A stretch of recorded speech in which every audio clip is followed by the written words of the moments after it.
늦은 밤, 강남의 한 삼겹살집은 회사 사람들로 가득 차 있었다. 테이블 위에는 삼겹살이 지글지글 구워지고 잔에 따라지는 소주의 소리가 연달아 울렸다. 자, 다들 오늘 고생 많았어. 박 과장이 큰 소리로 외치자 직원들은 형식적인 웃음을 지으며 잔을 부딪혔다. 분위기는 겉보기에 활기찼지만 속으로는 모두 지쳐 있었다. 그 중에서도 신입사원 지은은 애써 밝은 표정을 유지하며 소주잔을 들고 있었다. 그녀 옆자리에 슬쩍 자리를 옮겨 앉은 사람은 다름 아닌 박 과장이었다. 박 과장은 이미 얼굴이 붉게 달아올라 있었고 술 냄새가 진하게 풍겼다. 그는 의미 없는 농담을 내뱉으며 지은의 어깨에 손을 올렸다. 이어서 아무렇지 않게 그녀의 뺨을 툭툭 치며 말했다. 우리 팀의 비타민이 여기 있네. 덕분에 회사 분위기가 살잖아, 맞지? 순간 지은은 온몸이 굳었다. 억지로 미소를 지으려 했지만 표정은 어색하게 굳어버렸다. 주변에 앉아있던 직원 몇 명도 그 장면을 보고 시선을 피하거나 잔에만 눈을 고정했다. 웃음소리는 여전히 오갔지만 어느새 공기 속엔 묘한 긴장감이 감돌았다. 옆에서 분위기를 살피던 대리가 조심스럽게 목소리를 냈다. 과장님, 그러시면 지은 씨가 불편할 수도 있습니다. 말투는 최대한 공손했지만 눈빛에는 분명한 제지의 의도가 담겨 있었다. 그러나 박 과장은 소주잔을 내려놓으며 비웃듯 코웃음을 쳤다. 아니, 내가 뭐 큰 잘못이라도 했어? 그냥 분위기 살리려고 하는 건데. 요즘 애들은 유머 감각이 없어. 그는 다시 잔을 채우며 큰 소리로 웃었지만 웃음소리에 동조하는 사람은 없었다. 누군가는 억지로 따라 웃었지만 그 소리조차 어색하게 끊겼다. 지은은 고개를 숙이고 잔만 바라보았다. 손끝이 잔을 감싸고 있었지만 가볍게 떨리고 있었다. 테이블 맞은편에 앉아있던 한 대리는 눈치를 보며 휴대폰을 만지작거렸다. 어떤 이는 괜히 고기만 뒤집으며 상황을 피하려 했고 또 다른 이는 물병을 들고 잔에 물을 채워주는 척하며 시선을 회피했다. 모두가 알았다. 이 자리가 이미 무겁게 가라앉았다는 것을. 그럼에도 박 과장은 계속 말을 이어갔다. 내가 회사 다닌 게 몇 년인데 이 정도도 못 받아주면 어디 사회생활 하겠냐고. 진짜 요즘 세상 너무 삭막해. 그의 목소리는 취기 때문에 더 커져 있었다. 주변의 공기마저 무겁게 짓누르는 듯했고 지은의 입꼬리는 굳은 채 미세하게 떨리고 있었다. 그녀의 눈동자 속에는 잠시 머뭇거림과 함께 참을 수 없는 불편함이 서서히 스며들고 있었다. 지은은 억지로 미소를 지으며 잔을 들었지만 입술은 바싹 말라 있었다. 괜찮습니다라는 말이 목구멍까지 치밀었지만 그 말조차 꺼내기 힘들었다. 순간 옆 테이블에서 묵직한 목소리가 들려왔다. 박 과장, 그만하시죠. 정적이 흘렀다. 말을 한 사람은 바로 다른 부서의 팀장, 이 팀장이었다.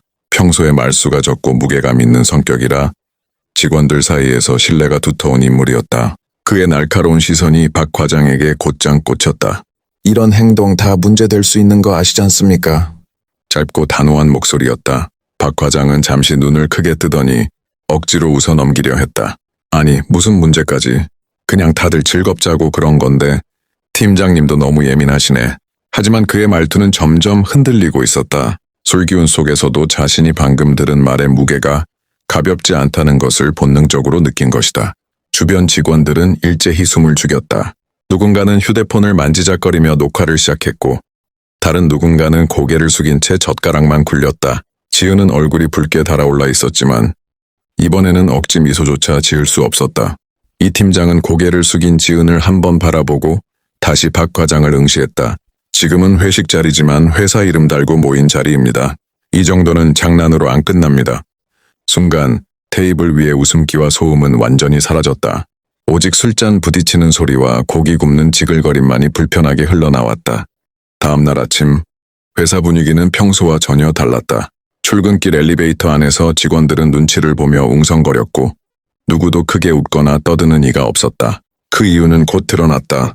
사내 메일함과 내부 게시판에 익명 제보라는 제목의 글이 올라온 것이다. 어젯밤 회식 자리에서 일어난 부적절한 행동에 대해 문제를 제기합니다.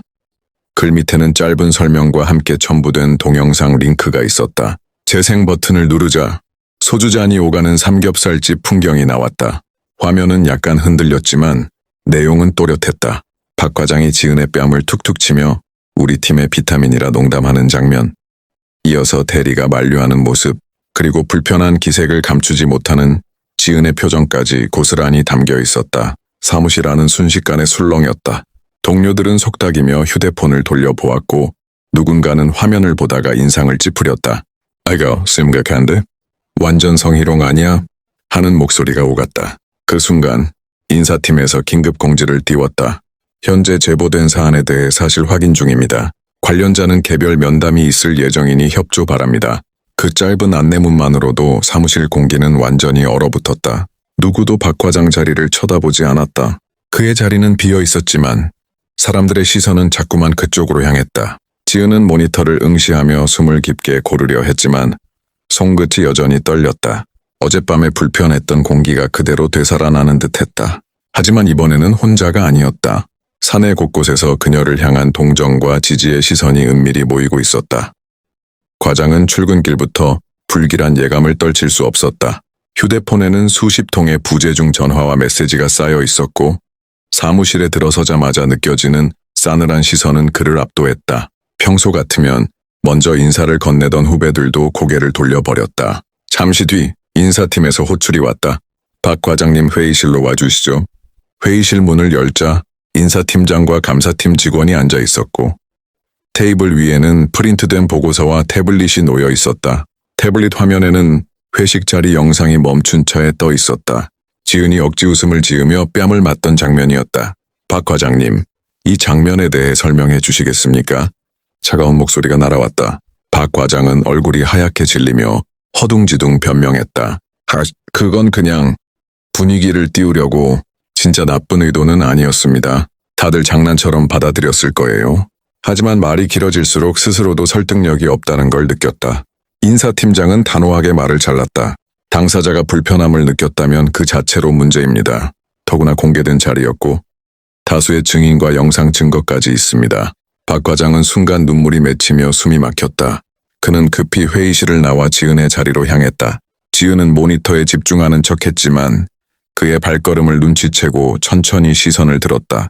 지은아, 아니 지은 씨, 내가 어제는 술에 취해서 그랬던 거야. 진심으로 미안하다. 정말로 그런 의도는 없었어.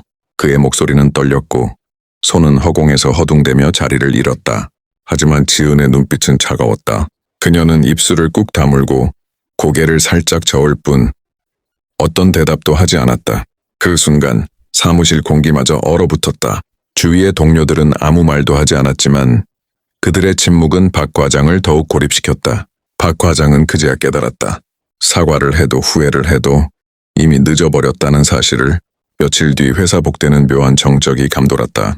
직원들은 속삭이며 소식을 주고받았다. 들었어? 박 과장 결국 징계위에 회부됐대. 직위 해제라던데. 이제 끝난 거지 뭐. 사람들은 일부러 작은 목소리로 말했지만 그 소식은 이미 회사 전체로 퍼져 있었다. 박 과장은 빈 사무실 책상 앞에 홀로 앉아 있었다. 평소 어지럽던 서류들과 커피잔은 이미 정리되어 있었고 남아있는 건 텅 빈 컵과 그의 사직서뿐이었다. 모니터 속에는 인사팀에서 보낸 공문이 떠 있었다. 직위 해제 및 징계위원회 회부. 냉정한 글씨가 화면 위에서 날카롭게 빛났다. 그는 머리를 감싸준 채 깊은 한숨을 내뱉었다. 이 정도가 뭐가 문제라고. 그냥 장난이었는데 다들 예민하게 굴어서. 하지만 그 생각은 금세 무너졌다. 머릿속에 떠오르는 건 지은의 굳은 표정과 주변 동료들이 피하던 싸늘한 시선뿐이었다. 그 순간 휴대폰 알림이 울렸다. 회사 단체방에 또다시 공지가 올라온 것이다. 모든 임직원은 직장 내 성희롱 예방 교육에 필수 참석 바랍니다. 알림창 아래에는 직원들의 짤막한 반응이 이어졌다. 당연한 결과지. 이제라도 바뀌어야지. 박 과장은 핸드폰을 내려놓았다. 손끝이 차갑게 굳어 있었고 심장은 천천히 가라앉고 있었다. 그는 책상 서랍을 열어 마지막으로 남아있던 사원증을 꺼냈다. 반짝이던 금속띠가 이제는 무겁게만 느껴졌다. 사원증을 손바닥 위에 올려둔 채 그는 공허한 눈으로 그것을 오래도록 바라보았다. 후회해도 이미 늦었다. 그의 귓가에 남아있던 것은 술자리의 웃음소리가 아니라 돌이킬 수 없는 침묵이었다.